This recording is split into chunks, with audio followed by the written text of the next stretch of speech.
In this video, we're going to go over how to get set up with MetaMask and some basic usage examples. To get set up, there are pretty much two ways. You can either download MetaMask on your phone, or you can download a browser extension.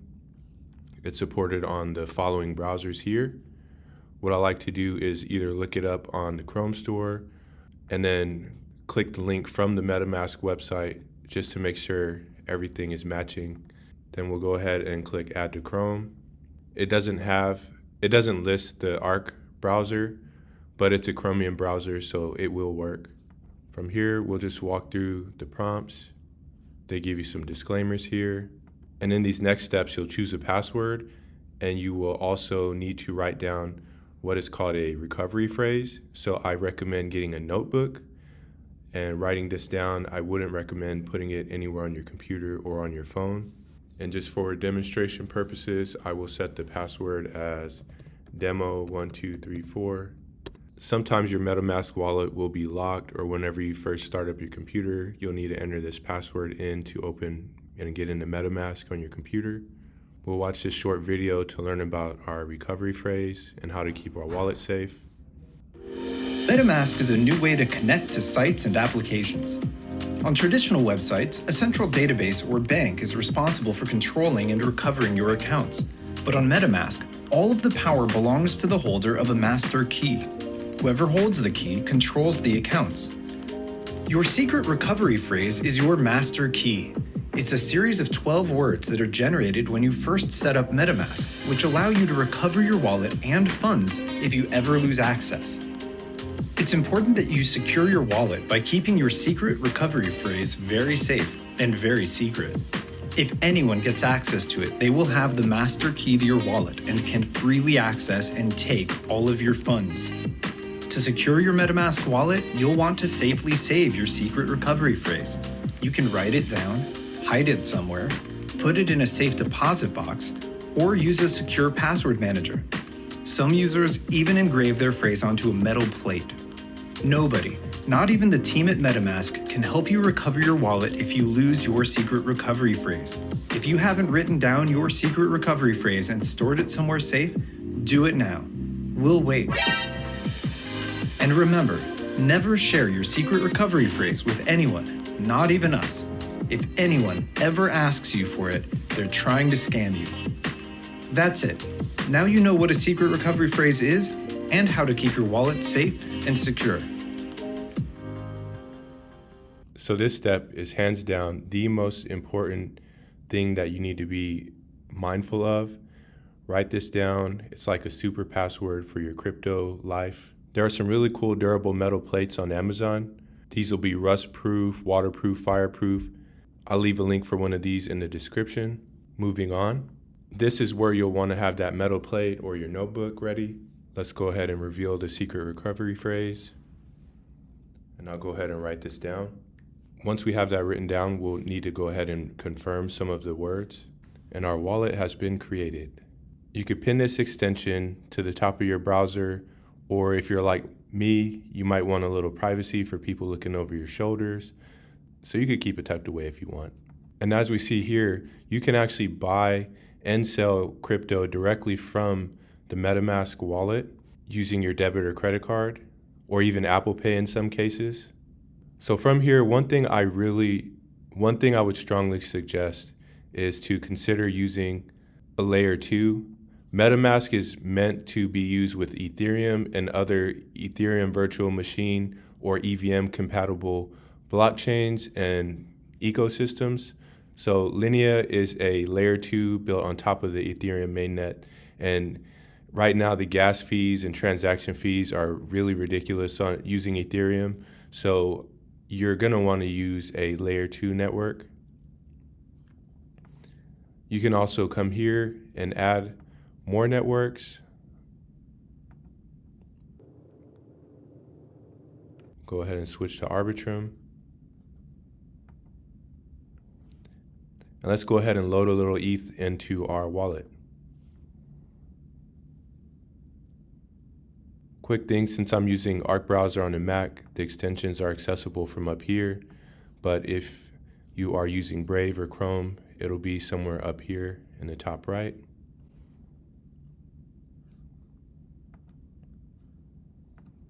I am an American.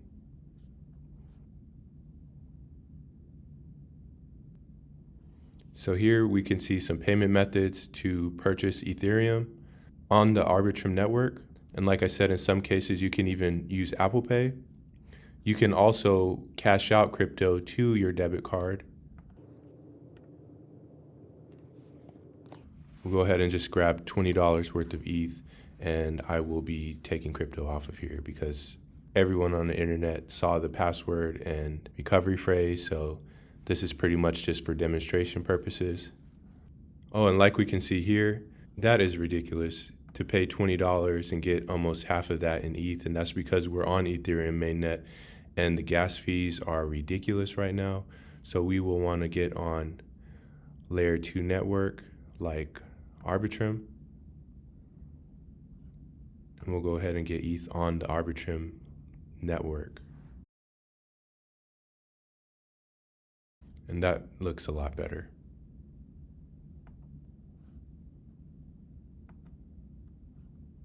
Let's connect our wallet to the MetaMask website so they know where to send the ETH to. Go ahead and check out with Coinbase Pay.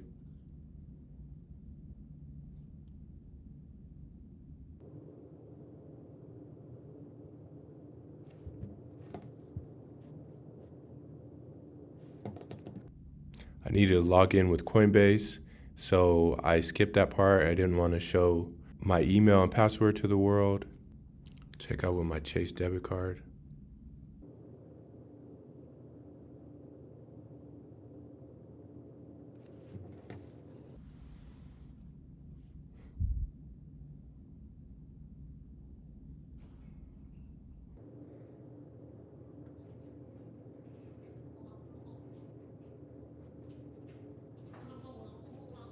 Now that our transaction is successful, we should be able to see that ETH now in our wallet. We also now have the ability to change our wallet addresses to something more human readable, which is cool. It's like getting a custom license plate on your car. And as we see here, we'll click this icon to switch between networks. You'll be able to see what applications you are connected to and a couple more options by clicking the MetaMask logo. And again, we have more settings there. Here is where we switch between networks. Here is where we switch between wallets or accounts. You can add new accounts and get new wallet addresses. And each of these wallet addresses are independent. They operate independently of each other. So you have the ability to spin up as many wallets as you want and use one as a burner wallet. So you connect this wallet to sites that you think are shady. So this might be your main account, and you might want to use this wallet address for shadier DeFi apps. Again, here we can see what websites and applications we're connected to. So for MetaMask, we are connected with this account, so we'll switch over there. And in this menu, we get a lot more settings.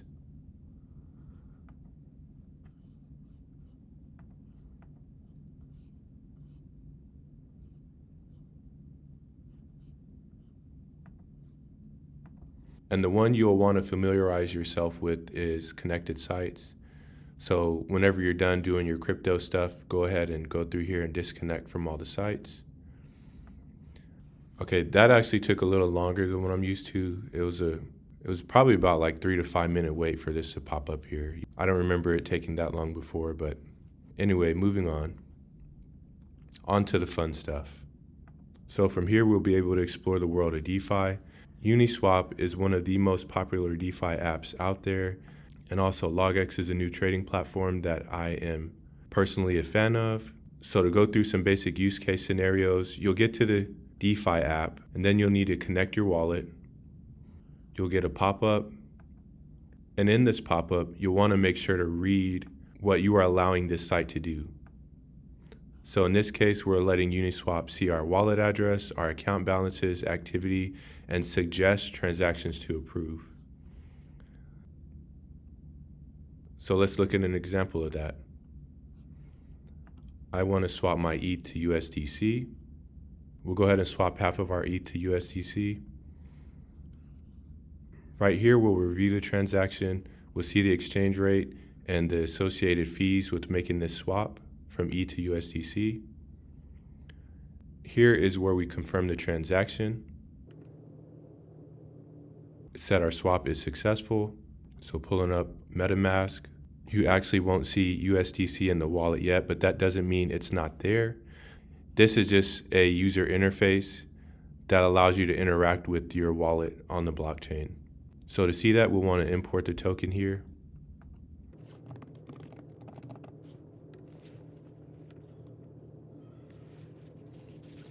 I searched online for the USDC Arbitrum contract address. We'll copy that. We'll go back to MetaMask. And to add that USDC token to the wallet, we'll just copy that contract address in there. Import the token. And I think I'm actually having some connectivity issues with this instance of MetaMask, which of course never happens until I want to record this. So anyway, but like I said, we can see here that the USDC is in our wallet. So let's go ahead and swap our USDC back to ETH. Now pay attention to this here. Websites like Uniswap set the spending cap really high, and that's because you won't have to do this step anymore.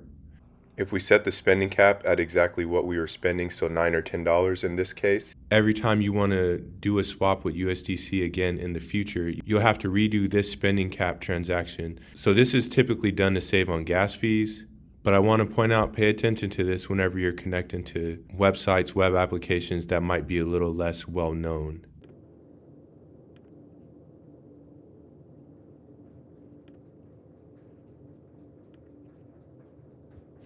And our swap is successful. You can also see the transaction on the Blockchain Explorer. It has already processed as successful. And from here, pretty much everything else you do will look pretty much the same as far as your user experience. You'll find an application that you'll want to use. You'll click Launch App. Then you'll go ahead and launch the app. Connect your wallet. There are a lot more wallets out there. MetaMask is just the most commonly used wallet for interacting with blockchain applications. You also have Phantom Wallet for Solana, for the Solana blockchain, and you also have Keplr Wallet for the Cosmos ecosystem. But for today, we're in the Ethereum ecosystem, so we'll be using MetaMask. Now that we've connected our wallet, they're asking us to choose a network, and as we saw earlier, we have Arbitrum, Ethereum mainnet, and Linea networks already set up in our wallet. But what happens if we click one of these other networks that we don't have in our wallet yet? Let's find out. Normally, you'll get a pop-up to add that network. And once you add the network, they'll have you switch to the network. So we'll go back up here to MetaMask and take a look. And as we see here, we are now on the Mode network. And that is also a layer 2, just like Arbitrum and Linea. But since we got our ETH on Arbitrum, we'll go ahead and switch back over. Sometimes you'll need to switch in the web application if you switched in the extension. So we'll click Arbitrum. And another popular application if you're into NFTs. NFTs are a lot of fun. They have a login button here, but it's pretty much connecting to your wallet. So logging in to web applications in the blockchain world look a little different. I really like the feeling of having my privacy protected and not needing to put in my email and password and all that stuff. And now that we are connected, they can see how much ETH we have. And from here, you can just go ahead and have a heyday, buy or post bids for NFTs.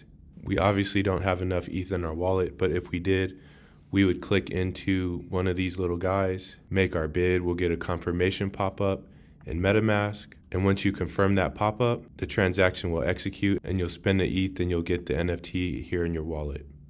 And right here, I want to show how to send crypto out of this wallet to another wallet. You'll want to copy and paste in the wallet address for the other wallet you're sending to. I'm going to send out all of the crypto from this wallet. We'll confirm the transaction. And that's pretty much it for sending crypto. So that was just a brief run through of getting set up and some simple use case scenarios, just so that you can visually see it for yourself and know that it's not super complicated and it's actually a lot of fun. If you had any questions pop up while watching this, or if you just have any questions in general, feel free to go ahead and leave those in a comment. Thanks for watching, and I hope you have a great day.